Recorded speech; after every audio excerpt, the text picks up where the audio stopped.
ఆంధ్రప్రదేశ్, బీహార్, తెలంగాణ రాష్ట్రంలో కరీంనగర్ ఎంపిక చేయడం నిజంగా మనంత అదృష్టం.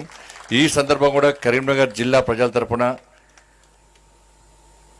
ఇది కరీంనగర్ జిల్లాకే పరిమితం కాదు, మన ఆదిలాబాద్, నిజామాబాద్, కరీంనగర్, వరంగల్ అంతా ఈ సంబంధించి అనేక మంది రైతులకు లబ్ధి చేకూరే విధంగా మనం సహకరిస్తున్నాం. కాబట్టి మనందరి తరపున కూడా నరేంద్ర మోడీ గారికి హృదయపూర్వక కృతజ్ఞతలు తెలియజేస్తున్నాం. దీన్ని సెలెక్ట్ చేయడంలో చాలా అంశాలు ఉన్నాయి.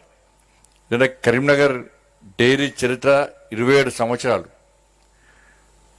వారప్పుడు యూనియన్ అధ్యక్షునిగా ఉండి, దాని తర్వాత పాల వ్యాపారం ప్రారంభించి యూనియన్ అధ్యక్షుడిగా ఉండి, కరీంనగర్ మిల్క్ ప్రొడ్యూసర్ కంపెనీ లిమిటెడ్ను వారు ప్రారంభించి, దీన్ని రాజకీయాలకు అతీతంగా, పార్టీలకు అతీతంగా, వ్యక్తులకు అతీతంగా కేవలము రైతులకు న్యాయం చేయాలి, ఇక్కడ ప్రజలకు, యువతకు ఉపాధి కల్పించాలని చెప్పి ఒక ఆలోచనతో, ఒక మంచి దృక్పథంతో వారు ఒక మంచి సేవ చేసే ప్రయత్నం చేస్తున్నారు. కాబట్టి వాళ్ళ కరీంనగర్ డైరీ అంచెలుగా ఎదిగిన విషయాన్ని మనం గుర్తించాల్సిన అవసరం ఉన్నది.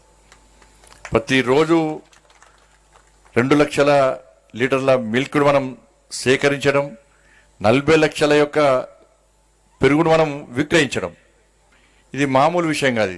ఇది చాలా గొప్పతనం. ఇదంతా కూడా దాదాపు 600 మందికి ప్రత్యక్షంగా ఉపాధి కల్పిస్తున్నాం, 5,000 మందికి పరోక్షంగా ఉపాధి కల్పించే ప్రయత్నం చేస్తున్నాం. 1,00,000 మంది రైతులకు ప్రతిరోజు కూడా ఏదో వాళ్ళు సేకరించి అభివృద్ధి వాళ్ళని ప్రోత్సహించే ప్రయత్నం చేస్తున్నామంటే ఇది చాలా మామూలు విషయం కాదు. ఇవన్నీ గుర్తించిన తర్వాతనే కేంద్ర ప్రభుత్వం పైరవులకు లొంగది, ఒత్తిడి లొంగది. వాస్తవాన్ని గుర్తించి మాత్రమే ఇలా ప్రోత్సహించే ప్రయత్నం చేయడం ద్వారానే వాళ్ళు నరేంద్ర మోడీ ప్రభుత్వం ఇలా ముందుకు వస్తున్నది. వాళ్ళ రైతును రాజు చేయడం కాదు, రైతును రారాజు చేయడం లక్ష్యంతో నరేంద్ర మోడీ ప్రభుత్వం పనిచేస్తున్నది. అందుకే ఇటువంటి సంస్థలను ప్రోత్సహించే ప్రయత్నం చేస్తున్నది. అందుకే 2021లోనే ఇలా నరేంద్ర మోడీ గారి ప్రభుత్వం ఇవాళ మిల్క్ ప్రాసెసింగ్ యూనిట్కు ఇలా అప్పుడు ఆర్థికంగా సహాయం చేసే ప్రయత్నం చేసింది. దాని ద్వారా 3 లక్షల లీటర్ల మిల్క్ ప్రాసెస్ యూనిట్ మనకు సహకరించాం. మనం ఈరోజు మళ్ళా దాదాపు 90,70,00,000 రూపాయలతోని, 90,70,00,000 రూపాయల యొక్క ఆర్థిక రుణంతో, సహాయంతో ఈరోజు 1,50,000 లీటర్ల యొక్క ఆటోమేటిక్ కర్డ్ యూనిట్, ప్లాంట్ యూనిట్ను కూడా ఇలా సహకరించడానికి కేంద్ర ప్రభుత్వం సహకారం చేసిందంటే, ఇవాళ ఈ సంస్థ పట్ల నరేంద్ర మోడీ గారికి, కేంద్ర ప్రభుత్వానికి అన్ని రకాల నివేదికలు ఉండి ఇలా రైతులను, యువతను, అన్ని రకాల ప్రజలను ప్రోత్సహిస్తున్న ఒక ఆలోచన ఉంది. కాబట్టే ఈరోజు కేంద్ర ప్రభుత్వం ఇలా కరీంనగర్ డైరీని ఈ విధంగా ఆదుకునే ప్రయత్నం చేస్తుంది, అన్ని విధాలా ప్రోత్సహించే ప్రయత్నం చేస్తున్నది. కాబట్టి ఇలా మొదటి నుంచి కూడా ఇలా రాజేశ్వరరావు గారు అంటే మాకు ప్రత్యేక అభిమానం. నేను కార్పొరేటర్గా ఉన్నప్పుడు కూడా ఈ డైరీ ఆస్తులను చాలామంది కబ్జా చేసే ప్రయత్నం చేస్తుంటే వేరే రకంగా ఒత్తిడి తీసుకొచ్చి ఏ పార్టీ అధికారం ఉంటే ఆ పార్టీ వాళ్ళు బెదిరించడం, దీని ఆస్తులను కాజేసే ప్రయత్నం చేస్తుంటే నేను అప్పుడు కార్పొరేటర్గా ఉన్నప్పుడు అనేక ఉద్యమాలు వారికి సపోర్ట్గా చేసిన విషయాన్ని గుర్తు చేస్తున్నాం. మీ అందరు కూడా అరెస్ట్ లేనం, మా మీద కేసులు అయినాయి. ఎప్పటికైనా రాజేశ్వర గారికి అండగా ఉన్నాం. మేము కరీంనగర్ డైరీ సంబంధించి కంపౌండ్ వాళ్ళు కట్టేటప్పుడు కూడా కొంతమంది మతం పేరుతో అడ్డుకునే ప్రయత్నం చేస్తే అనేక మంది మా కార్యకర్తలు రోడ్డుకెక్కి ఆందోళన చేసి ఆ రోజు అరెస్ట్ అయ్యి వారికి అండగా ఉండి వారు ధైర్యంగా ముందుకు వచ్చి, నాకు ఎవ్వరి ఒత్తిడి అవసరం లేదు, నాకు అందరు సపోర్ట్ కావాలని చెప్పి మమ్మల్ని కోరిన వెంటనే 100,000 మంది కార్యకర్తలను రోడ్డుకెక్కి ఆందోళన చేసి వారికి అండగా ఉంటాయి. ఇవాళ డైరీ చుట్టూ కంపౌండ్ వాళ్ళు కట్టి వారు వాళ్ళ ఆస్తులను కాపాడే గొప్ప వ్యక్తి రాజేశ్వరరావు గారు. వాళ్ళ ఎల్లారెడ్డిపేటలో కూడా మన కంపెనీ సీజ్ చేసే ప్రయత్నం చేస్తే, సీజ్ చేసిన తర్వాత జిల్లా గౌరవ కలెక్టర్తో మాట్లాడి సిరిసిల్ల అగ్రహారంలో సీజ్ చేస్తే కూడా వారు రాత్రి ఫోన్ చేస్తే నైట్ 12:30కి కలెక్టర్ గారితో మాట్లాడి, లేదు సార్ ఈ రైతులకు సంబంధించినటువంటి సంస్థ, దీన్ని ఇబ్బంది పెట్టే ప్రయత్నం చేయొద్దు, ఎవ్వరు ఏ రాజకీయ ఒత్తిడి వచ్చినా కూడా మీరు తలగొద్దు, వెంటనే తీసేయండి అని చెప్పి వెంటనే తాళాలు ఇప్పమంటే గంట లోపల కలెక్టర్ గారితో మాట్లాడి తాళాలు ఇప్పించిన రోజు మనం చేస్తుంటే అదే మనవలేదు. ఎందుకంటే మీరు గెలిపించినటువంటి పార్లమెంట్ సభ్యునిగా మీ అందరికీ అందుబాటులో ఉండి మీ అందరికీ సేవ చేయడమే లక్ష్యంగా ఇలా ముందుకు వచ్చే ప్రయత్నం చేస్తాను. నాకు అహంకారం, గర్వము, ఈ వేరే భాష రాదన్న నాకు. నేను ఏ స్థాయి అయినా కూడా అణిగి ఉంటా, చాలా కింది స్థాయిలో ఉండే ప్రయత్నం చేస్తా, అందరికీ అందుబాటులో ఉండే ప్రయత్నం చేస్తా.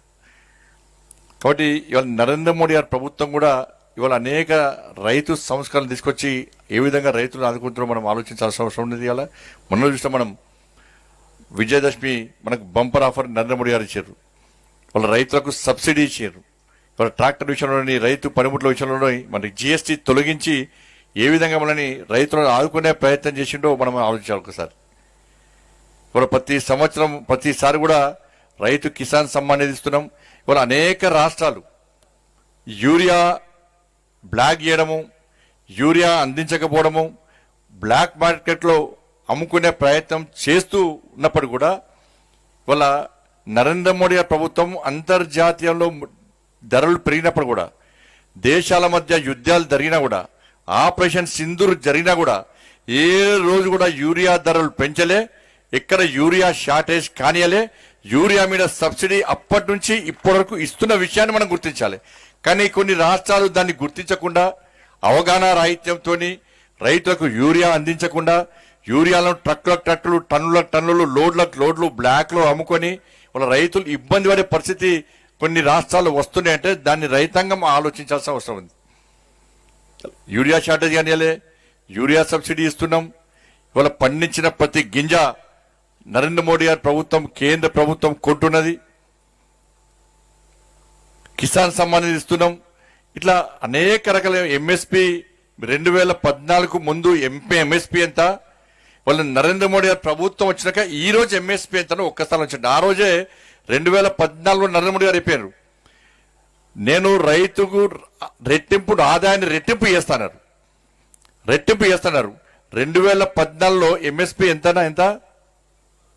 1350. ఇవాళ ఎంత ఎంఎస్పి? ఇవాళ ఎంత నాకన్నా చెప్పే? 2320, 60 డబ్బులైందా లేదా? అంటే ఆదాయం రెట్టింపు చేస్తానని చెప్పాడు. చెప్పిన మాటను పక్కా తూచా తప్పకుండా అమలు చేసినటువంటి వ్యక్తి నరేంద్ర మోడీ గారు. కాబట్టి ముఖ్యంగా రైతుల విషయంలో మాత్రం ప్రత్యేకంగా ఆలోచిస్తూ ఇవాళ అనేక సంస్కరణలు తీసుకొచ్చి ఆదుకునే ప్రయత్నం చేస్తున్నారు. కాబట్టి ఇటువంటి వ్యక్తులను మనం ప్రోత్సహించాల్సిన అవసరం ఉంది.